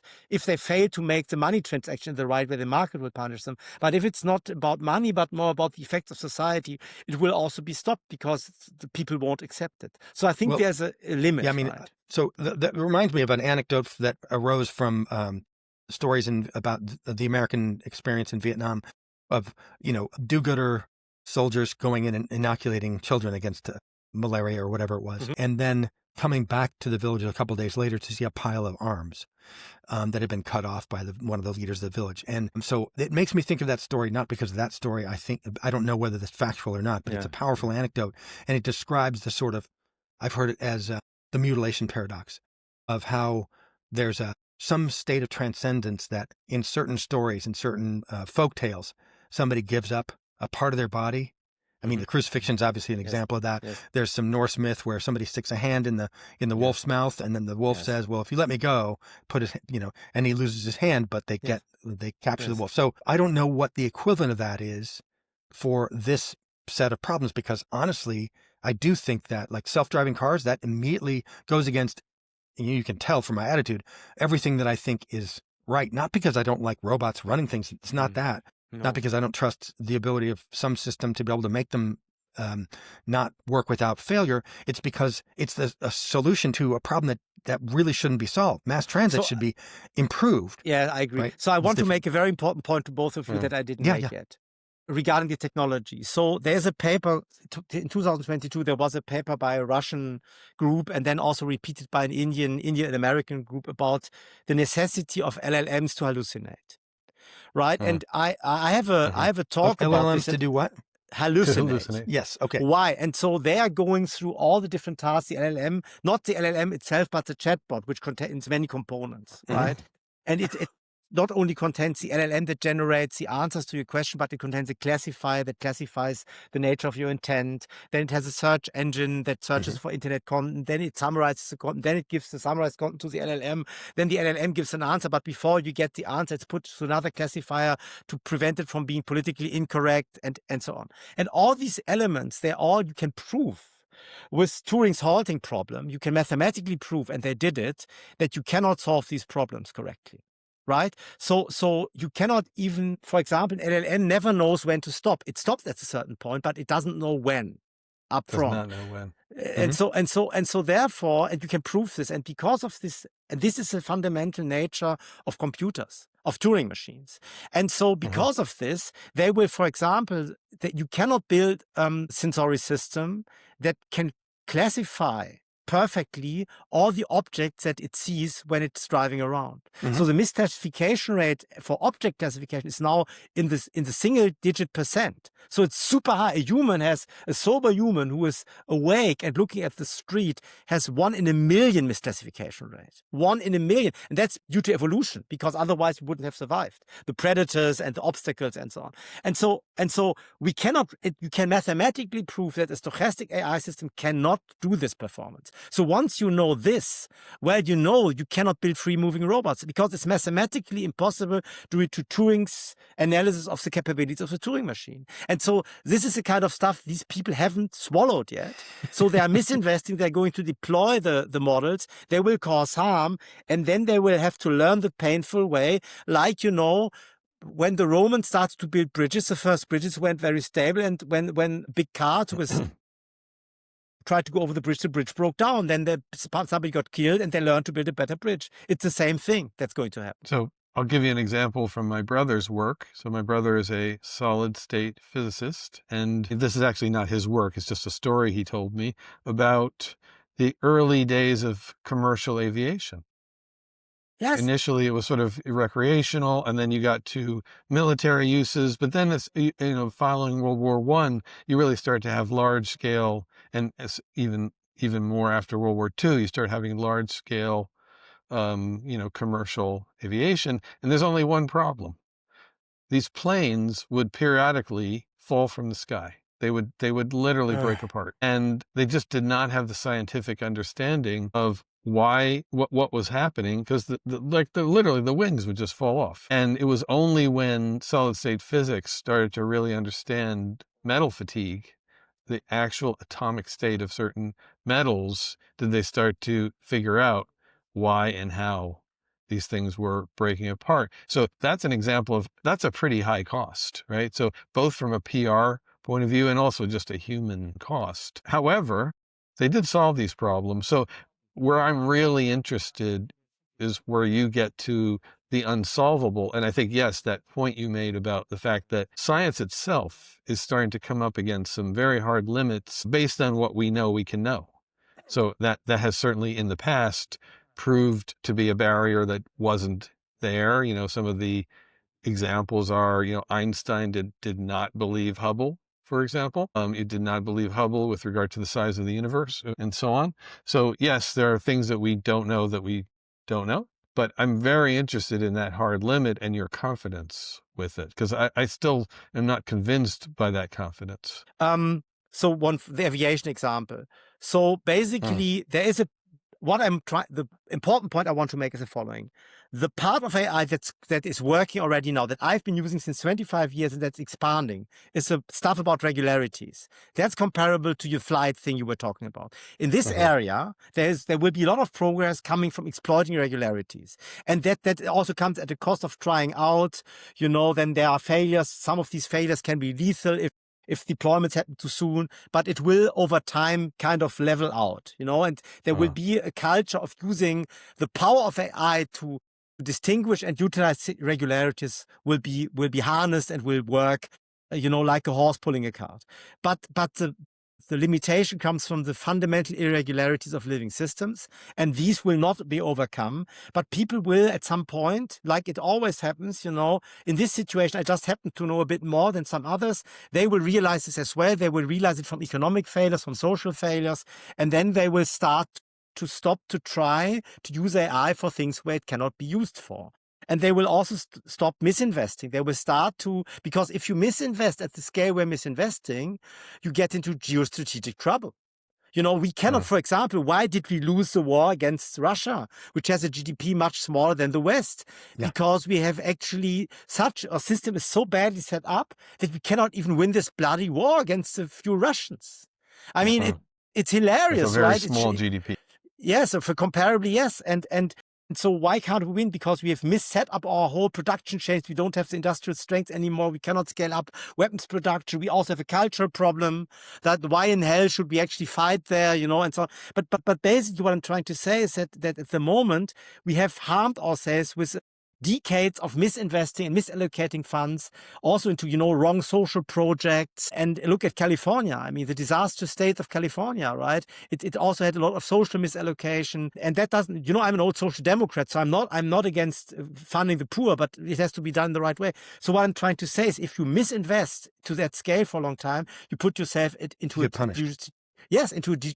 geostrategical disadvantage. And that's where we are now. And we have to learn to be sober again, and then we can have a sober utilization of AI. Okay. So I have a question, yes. If you don't mind, Yuri. So yes. No, go. I believe that the AGI claims that Sam Altman and a lot of the other people are making are, even as they make them, there's something performative and something cosmetic about them, right? There's something rhetorical about them that, in the same way that, okay, we did the JFK got us to the moon, but on the way we got Tang and we got Velcro. Okay. So what I think, to use that really simplified analogy, I think Altman is saying, if you get, nobody wants to live without Tang. Somebody like Altman is trying to raise money, get people to invest in his story, he either beats one of two drums. One is AGI, computers will rule the world. We're going to develop super intelligence. You have to get on this boat. Otherwise, you're going to be left behind. Or, oh my God, what Elon Musk was involved in for a while was the naysayers, the doomsayers saying, oh my God, this is going to destroy humanity. Either way, they're beating a drum to get attention, to dominate a conversation, to set the table for, will you invest in this, right? So, Even yes. though they know we're just going to get Tang and Velcro, but it'll be lucrative, right? And yeah, of course, we're not going to the moon. We're going to get Tang and Velcro. You're going to make shitloads of money on Tang and Velcro. So the reason I'm saying that's probably pretty obvious to everybody, but why are people making crazy claims about this? Because we just spend a lot of time kind of maybe debunking claims that are being made that actually the people who are making them probably don't, I don't think they really mostly believe. Yes. Now, so the question that I have for you, Jobst, is I'm saying they're making claims because they're setting the table for a conversation. What I want to know from you, if you could state it in your words, when you put books out like this, what are you setting the stage for? What are you setting the table for? What kind of conversations or actions are you setting the table for when you make your assertions? So first of all, I think Sam Altman and Elon Musk are great examples. Sam Altman is putting out the AGI stuff because he wants to sell his shares at the peak of the hype. It's a classical financialized hype, cycle thinking. He doesn't want to make a good product. I think he's a cynical financial entrepreneur. Elon Musk is different. Elon Musk truly wants to make a product that he can use to improve his own industrial production. We can see this from his attempts to build AI into the Tesla cars. And what he's doing by this doomsaying, in which he certainly doesn't believe, he's far too clever, is to raise regulatory barriers of market entry. So he wants to create other people that'll entrap competitors. Yeah, no, he wants to get politicians to make it harder for his competitors to build AI. So, and this is what the pharmaceutical industry, once the pharmaceutical industry had a good portfolio in the 60s, they lobbied the government to make it harder for other pharmaceuticals to come into the market by putting the barrier for clinical trials higher and higher. Now they are trying the opposite again for different reasons, but at the time they were doing it. That's what Elon Musk is doing. Now, and this explains, I think, the behavior of these two. And I agree with you that they don't themselves believe in AGI. Now, why am I writing such books? Because of enlightenment, because first of all, I'm a Christian. And as a Christian, I think that it's important to empower other human beings to lead a better life. And if I don't want to praise myself, if I have one virtue, it's what Nietzsche called the donating virtue, which is that I feel a good day for me is a day when I publish something that lets other people see new things that help them to lead a better life. That's why I'm writing the books. That's why I'm giving the interviews. That's why I'm writing articles. That's my only, I don't have a big institutional affiliation. I don't get financial advantages of this. It's just I'm a self-funded scientist who does this because for the... Well, it's part of your argument also, which is you have will and drivenness. Drivenness, yes. Which is drivenness, right? Which is, I think, a very poetic part of your argument. That it's almost like an unexplainable part of being alive. Yes. That could never be duplicated. It's called, and Aristotle called it entelechia, which means the nature of living beings to have a goal built into themselves. It's a very fascinating concept. Aristotle was, of course, one of the biggest geniuses who ever lived. And there is a philosophical tradition based on this. Immanuel Kant and Henri Bergson also believed in that. So Immanuel Kant wrote in the Critique of the Power of Judgment, the Critique of Judgment, that there will never be a Newton who will mathematically formulate how a blade of grass can grow. And he wrote this in 1790. And then Henri Bergson wrote something similar around the turn of the centuries, around 1900. So that there are philosophers like me who have always seen that there are phenomena that cannot be dealt with by using Cartesian mathematics. And drivenness is a good example as a term because on the one hand, it has a poetic and philosophical nature, but then it has also very sober meaning in physics. It just means the transformation of energy of one form into another. And when that happens, when you have this drivenness inside an organism, also let's look at the water cycle. That there are clouds, that rain falls, and then the rain goes into the ground, and then the rivers form, and this big complicated water cycle. It's also driven by the energy of the sun. So all the time, energy gets transformed into different forms. And then you have turbulence, and then you cannot model this mathematically anymore. And so drivenness also has a very sober physical meaning. That's why I like to use the term, because it has both meanings and both complement each other very well.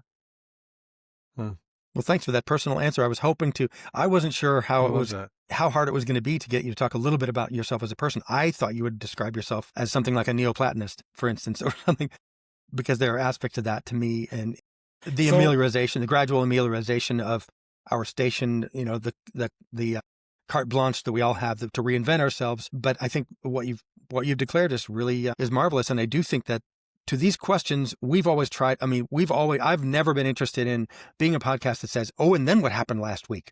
Or what are the investors going to do? Or what got invented? I don't care. Honestly, I don't have the cognitive capacity to even apprehend some of those things.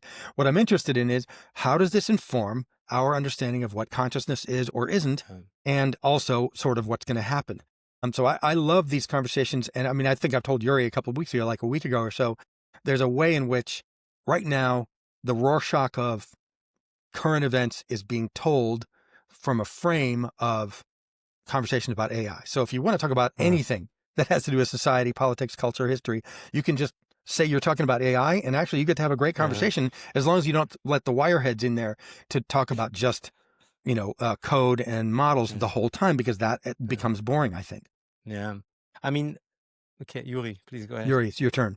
I mean, I was sort of thinking about the poetry of different AI systems. I think Elon Musk's version is maximum entertainment. Wouldn't it be fun? He very often prefaces a lot of his statements with, wouldn't it be fun if, and then he'll just go ahead and do it. And he's very unlike most CEOs in that sense. And so part of his XAI project was, we'll train it. It's pretty decent. It's not a horrible LLM, but wouldn't it be fun if we just took off the guardrails and say, screw all these worries about all what these it's ethical say questions about manipulation. And then, of course, it's fun to watch him get pissed off, because it will then launch diatribes against him if you ask it to. Yeah, but it's which actually is really, really fun. It was actually always very controlled. So when Grok came out, totally. It was always very controlled. It was also a fakery, right? Because in the end, so for example, I wrote an article about the Ukraine war a couple of weeks ago. A friend of mine put it into Grok, and Grok proposed that I should be prosecuted according to the penal law. Jesus. Did you get it published somewhere? Yeah, it was interesting. It was commissioned by a publishing house belonging to the Lutheran Church of Germany, which is very strong still in Germany culturally. It was a commissioned paper. I wrote it, it had 30,000 signs, long text, rather, and then they rejected it because they said it was a form of defeatism. You know what defeatism is? It was defeatism, yes. And it was actually part of the penal code during the Second World War, right? You could be hung for defeatism. So they said it's a defeatist article because it says that we are going to lose the war, and therefore we are not going to publish it. So I said, we're back in the 1940s, right? And then she blushed, the publisher blushed, but she said, I can't publish it. And so then I finally got it published online, Oh, okay. I want to find that. Can you send me the link to that? It's in German, though, but you can put it into Google Translate. Yeah. So my father, who's passed away, was a Holocaust survivor and escaped from Nazi Austria in 1939. Like my father. And I think my father, if he were still alive, would say, yes, we are in 1940. Or maybe we're like in 1936. Here in the U.S. So, yes. But I wanted to mention... Oh, exactly. I mean, I think people say, I'm going to flee to Europe. I'm like, what? You're going to flee to Europe? That's probably not a very good idea. No. But I did want to mention the other two, because there's a battle between these big companies, and perhaps it's just a battle over when to sell your stocks at the highest point. But there's also a battle which is defined by this idea that they believe, at least, that there's probably only going to be one winner. Or maybe two. And so the other two are really very significant, and that's Anthropic and especially Google, right? Because Google has the resources that none of these others has. And yes, OpenAI is bigger, but OpenAI is only bigger based on shareholder belief. It's not bigger because it earns anything. No, whereas Google is different. So this is a very important point. So first of all, I don't think that there's a winner takes it all moment going to happen, because what is there to take? right? So I think why I think Google is going to have the most benefit, or is already having most of the benefit from this, is the following. Google's profits and revenue are still mainly driven by advertising on the internet. Right. And these tools are fantastic to enhance advertising. Now you have, when you make a Grok search or a Google search, you get these advertisements on the right-hand side that are related to the answer of the AI model, right? There's now already an industry trying to influence these. It's not SEO anymore, but Geo, I think it's called, or something. We have generative AI engine optimization. So this is where the money is going to be made, and Google is far ahead because they have already 95% of this market, and now they are fueling it further with this with Gemini or this LLM they have. So this is where these things belong, where they are profitable, and where the investment, there's a return on investment, right? Because why is this so? Because if I get shown a lipstick advertisement because my daughter was searching for lipstick on the same computer, I don't mind, but if $1,000 get miswired because the AI is sitting in the insurance company, I get annoyed, right? So this is the point. Advertising mistakes don't really hurt too much. I mean, if you take aside what the beer company did 1 or 2 years ago with the Woke campaign, this famous beer, but not Budweiser, but the other one, Bud Light. Coors. Bud Light. Yeah, Bud Light. They ruined themselves with the wrong advertisement campaign almost, right? I don't know whether you realize I remember this. that. But basically, usually advertising for the advertising company that mediates the advertisement, like Google, that's perfect. And that's why Google is really in the great position to make most profits out of these models. OpenAI, Anthropic, I think, very bleak future. Why? Because who in hell can make money out of using the model outside the advertisement industry? I see no one. Well, that's not wait, but their goal. Anthropic is owned by Amazon. So I feel actually pretty confident about their ability. Hang on a second. I want to fact check that, Matthew. Please.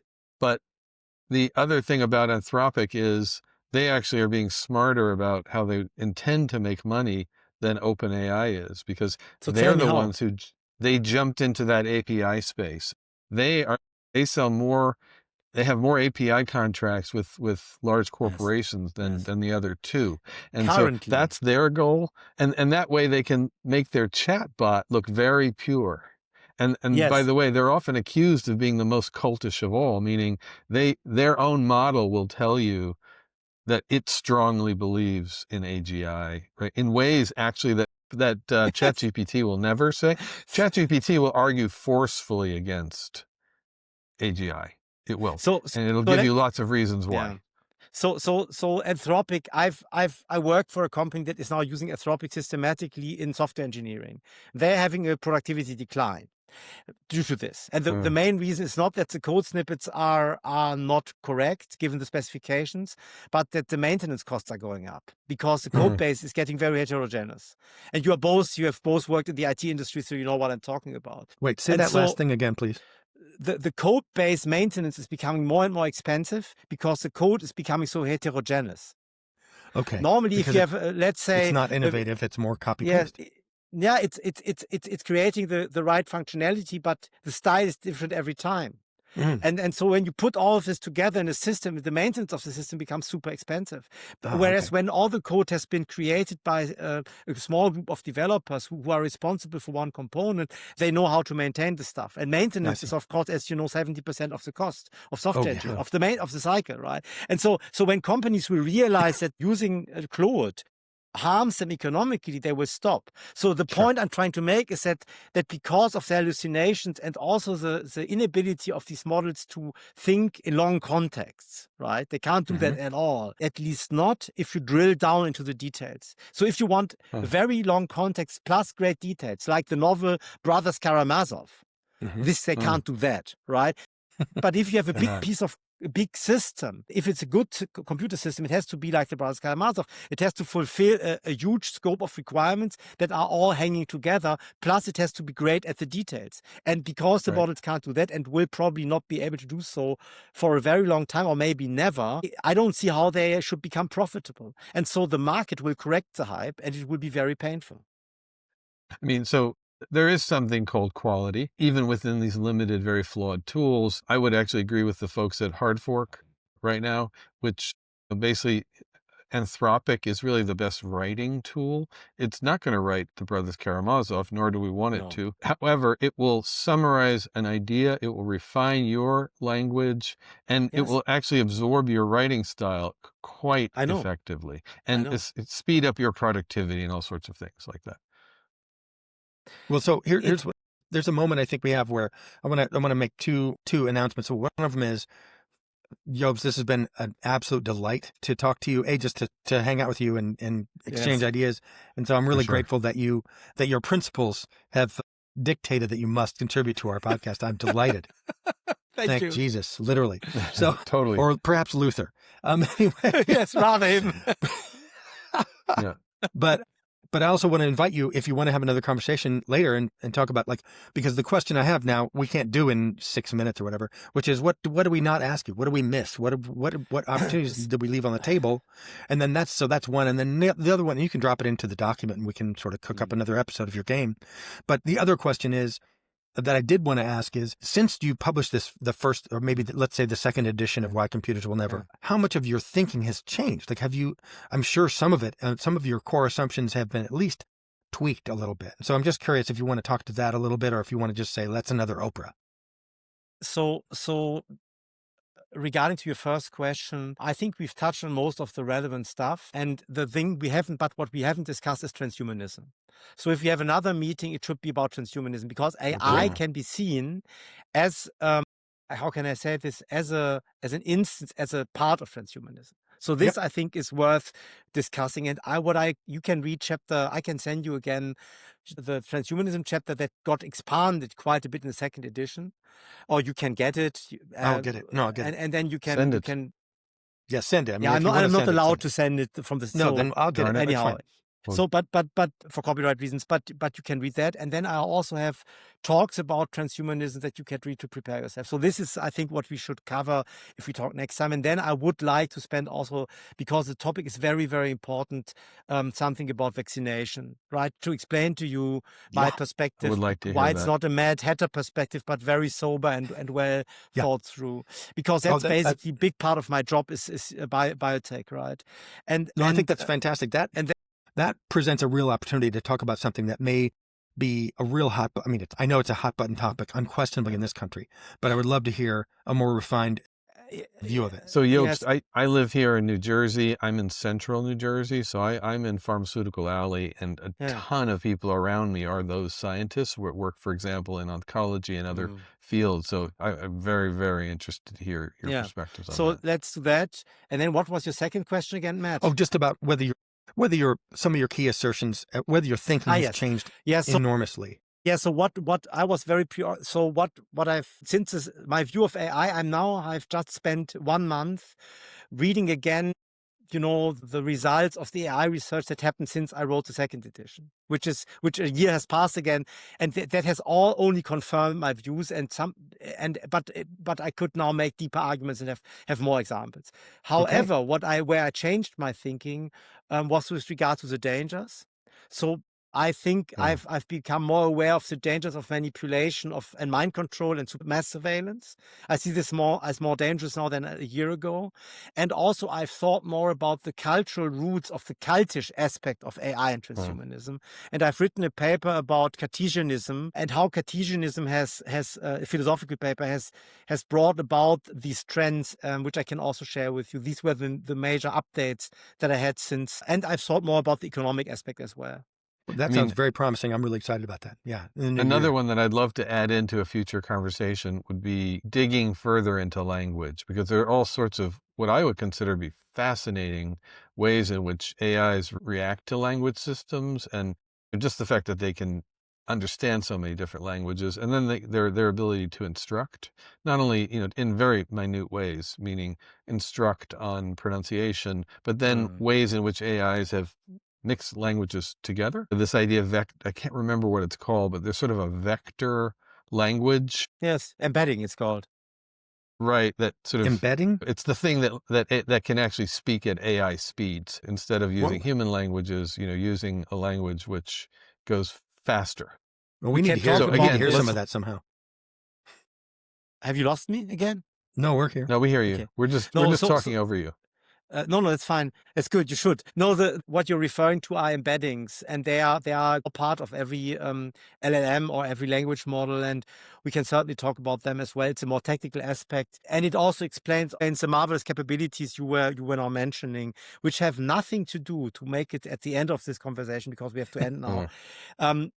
Nothing to do with understanding. The computer doesn't understand anything. The computer merely computes a chain of symbols that is the most likely chain given the prompt Predictive. plus the configuration of the algorithm. It has nothing to do with understanding. And there's now a great paper by Gary Marcus, a linguistic paper where he worked with linguists and has proven that very simple things at the linguistic level are not mastered by the models. He has 20 sentences. 10 of which are agrammatical and 10 of which are grammatical. And the model classifies, I think, 19 of them as agrammatical because it cannot cope with pronouns. Yeah, so it can't say Tom didn't like Mary's portrait of him or something like this. Yeah. Even that it deems as agrammatical, right? And so it's a Republican. It doesn't like pronouns. Cheap joke. Cheap joke. Cheap shot. It was just there. I know. Sorry. I'm stupid. talking about classical pronouns. We don't usually make jokes that stupid. I have a penis joke for you. Do you want a penis joke? God damn right. Let's have it. Yes, you got to have it. So I think AI is like priapism. You know what priapism is? Yes. It's a constant erection without ejaculation, after which your swelling bodies get damaged. That's what the AI hype is. That's fantastic. That's where we got to leave this. I feel so much more comfortable now that I know that. Okay, so next time maybe we'll start with a penis joke. But Jobst, this has been delightful. I really appreciate it. Yuri, thank you so much for the research. See you soon. And we'll talk to you soon.